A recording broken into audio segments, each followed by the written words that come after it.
welcome to my review of K-12 by Melanie Martinez.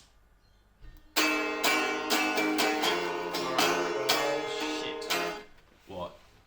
My friend Shane and I recently embarked on a trip to the movies to see the ZZ Top documentary Little Old Band from Texas. However, we discovered the film we actually wanted to see was showing on a different day. Feeling lucky, we bought tickets to K-12, a new film written, directed by and starring Melanie Martinez. Having no prior experience with her music and unable to find much information on Google, we entered the theatre with piqued curiosity.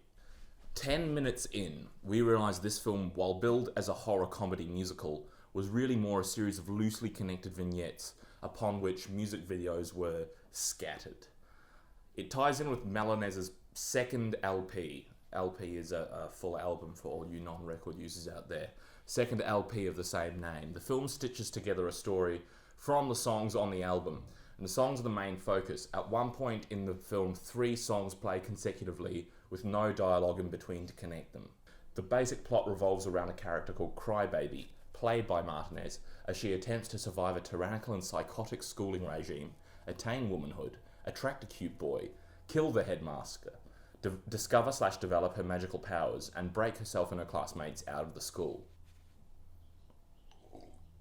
The visuals are the real strength here, make of that what you will, considering this is a music film. And the costume and set design are immaculate. Every setting feels like it was lifted from a delightful blend of Wes Anderson, Tim Burton and Dr. Seuss iconography, with a dash of Lolita thrown in. Great care is taken in the shot framing and editing choices made.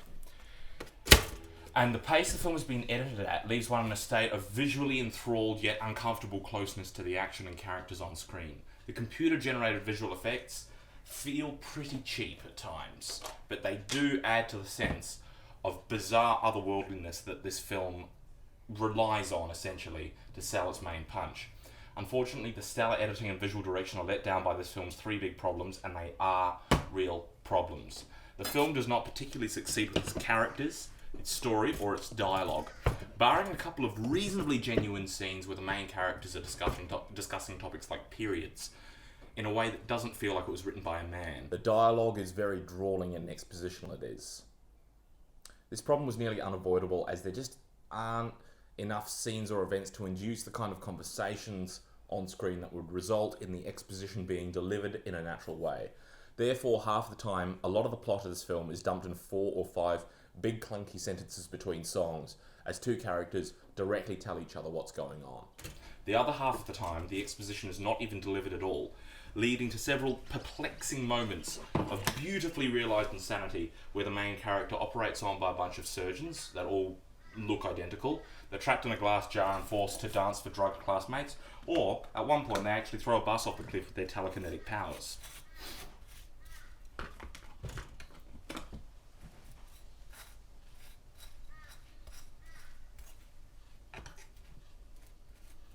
Can someone get me a bigger fork? It feels like a good 50% of this film was left on the cutting room floor, as at least another 15 minutes of exposition would have been a real help instead of having to wade through Martinez's sometimes cryptic, sometimes blatant lyricism to derive the meaning of the film. Even so, it seems like no single plot thread is continually referenced throughout the songs. There is an appearance halfway by a character who appears to be a goddess of some description, who tells the main character Crybaby, played by Martinez, that she is immortal and that her body is only temporary. Great message, sure, but how does that relate to the actual plot of the film? It's quite unclear, as is the song about Show and Tell, where Crybaby enters a random classroom full of unknown characters that are never referenced again to be Show and Tell for a psychotic teacher. Or the tune Teacher's Pet, where the dangers of teachers grooming young students are laid bare as an evil teacher shrinks Crybaby's friend down and Prepares to dissect her only to be attacked and killed by Crybaby's telekinetic powers. This is then never referenced again. The great thing about using a teleprompter when you edit video is that you can't change the speed of the teleprompter as the video progresses. So if you speak too quickly, you have to fill up an entire section with meaningless babble while the teleprompter scrolls to the next thing and you can read the next part. It's really annoying for everyone, but it's particularly annoying for the viewer, who would generally just tune out if they saw something like that blatantly happen to pad runtime. When the songs work, They work, but more often than not, they feel out of place, and the production on each tune is so similar that the pieces would be blending together, if not for the stunningly realised choreography and set design. In the theatre, the music was mastered so loudly that lyrics were often indecipherable. The songs generally failed to evolve much over the course of the runtime, potentially contributing to like a wallpapery feeling that they attain over the course of the film. By detention, I was just wishing for a change of pace from the mid-tempo sampled hip-hop style beats, with a minor key melody being layered over waves of reverb and muffled synths. I did not receive said pace change. Abstract, ambitious, and heavily stylised, K-12 is nothing if not sure of its own identity. It occupies the elusive space between the American Idiot stage play, Tim Burton's Alice in Wonderland, Purple Rain, the Prince film, and the live-action Cat in the Hat.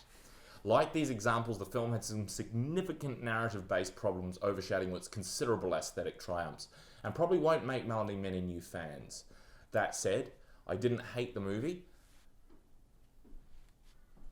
The good: set design, costume design, choreography, editing, general willingness to be weird. The bad: characters, story, dialogue.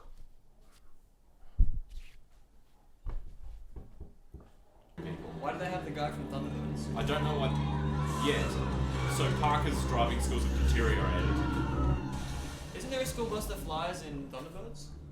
Ah, it's Sky High. Sky High. And the bus apparently sinks to the bottom of the ocean. That's Melanie Martinez there. It's an airtight sub bus. Yes. I like how the wheels disappear from the bottom of the bus.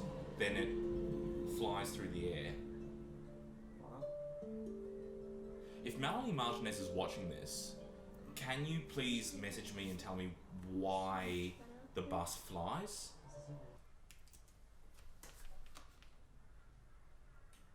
It was filmed at the Esaza in Fatod. Really? They went all the way to Hungary. Is that how you pronounce the Estaza in Fatod? Esterhaza. Can we go, just Spanish. Spanish. Esterhaza. Awesome. Cut to teacher doing cocaine. Would you like to inform Crybaby and Angelita of what rule they did not follow today? The dialogue is reminding me of like The Room. Right. You know? Is anyone else getting The Room vibes? Sort of. More classroom. The Classroom. Tommy Wiseau's little known, you know, the Tommy Wiseau film. Then there's this really interesting scene where they crawl into like.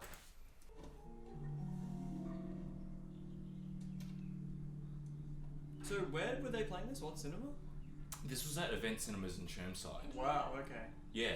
So you paid to see this at Event Cinemas in Chermside? We paid $40 to enter this film. $40? We did indeed. The theatre was nearly empty. We contemplated walking out in the first 15 minutes, but it was so fucking weird that we decided we wanted to stay for the rest of it. How do they expect us to sleep in there? Like I don't know. $20 each? I'm kind of sleepy though. Or Yeah. Yeah, okay.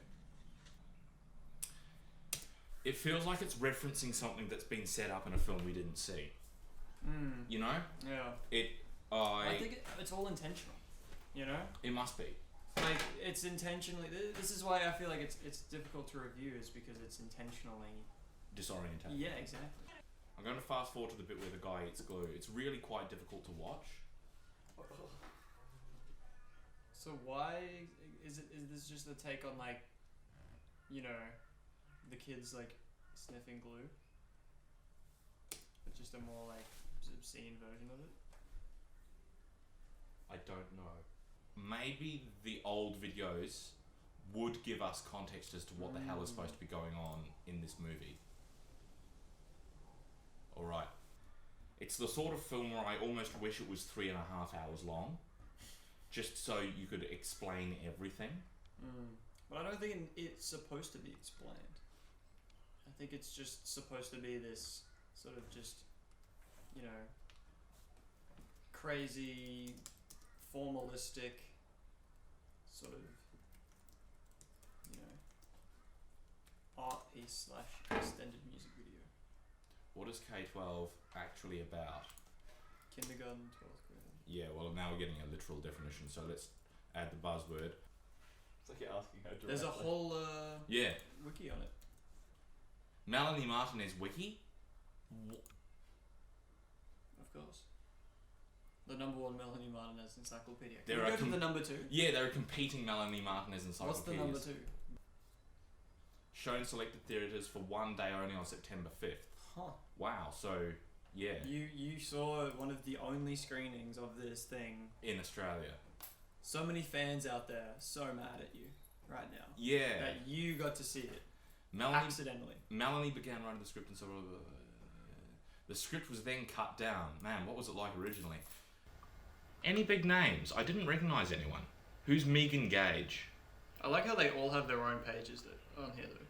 No, I think only the... I think the pink have the pages and the red don't. Gurgly Kiss. Hang on, is that the guy's real name? Yeah. Can you Google him? Wow, there he is. Gurgly Kiss. He's a Hungarian water polo player who plays for... What? What? Just go to images, please. Gurgly Kiss. Just that first one. This is... He My kind of looks lord. like Bob out of The Incredibles. So the question is Blue Boy 2 Gurgly Kiss? Is it the same Gurgly Kiss? I imagine with a name like Gurgly Kiss that there would only be one. Sorry to anyone called Gurgly Kiss out here, but your name is really funny. Please comment below. Gurgly Kiss. No, it's that guy. It's the blue guy. It's this fellow. This is Gurgly Kiss.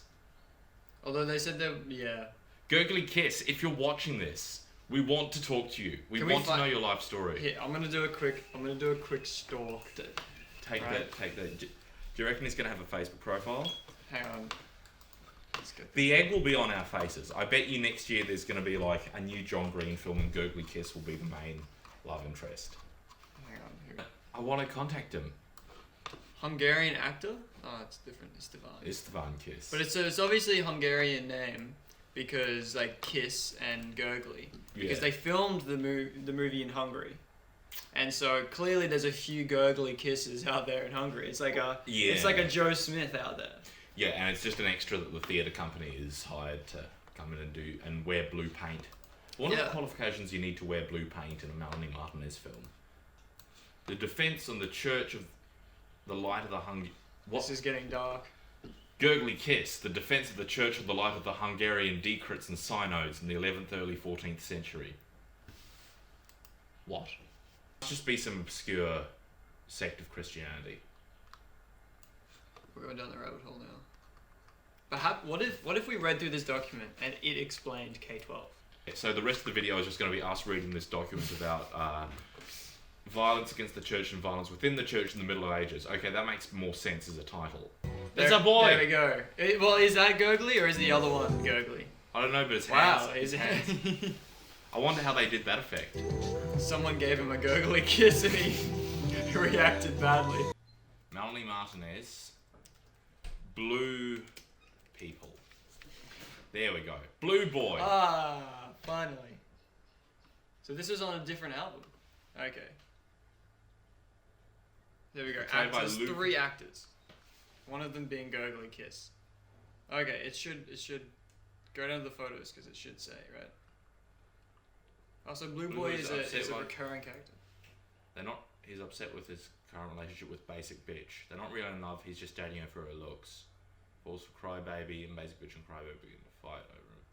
Ultimately, Basic Bitch shows her breasts to him, wins, and leaves with Blue Boy. I feel like he's the one that wins in that situation. But it's just me.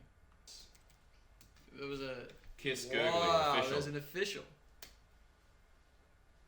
3-time Olympian. Oh, it's the other guy. It's the other guy. Alright. Gurgly Kiss. How many times am I going to type these words today? Gurgly Kiss, huh? Answer, dancer, choreographer. This must be it. There's... Hang on. I guess not. But obviously, there's quite a lot of the guys with Gurgly Kiss as the name. So it must be an actually, as funny as the name is to us, it must be a relatively, third time's the charm. This video is just going to be called Reaction to Gurgly Kiss. There's so many. How many? How many are there? Just keep going. Gosh. At least This is 78. such a common name. Gurgly Kiss 98. 98. Kiss G. 129. Gurgly Kiss. Gurgly Kiss. Gurgly Kiss eyes. Kiss Toff Gurgly. Gurgly Kiss. Kiss Gurgly. Gurgly Kiss, Gurgly Kiss. My God. Must say, I really do admire her, like, her willingness to have vision.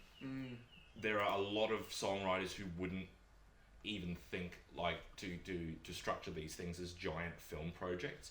I think that in itself is, like, a really respectable and cool idea. Just sucks.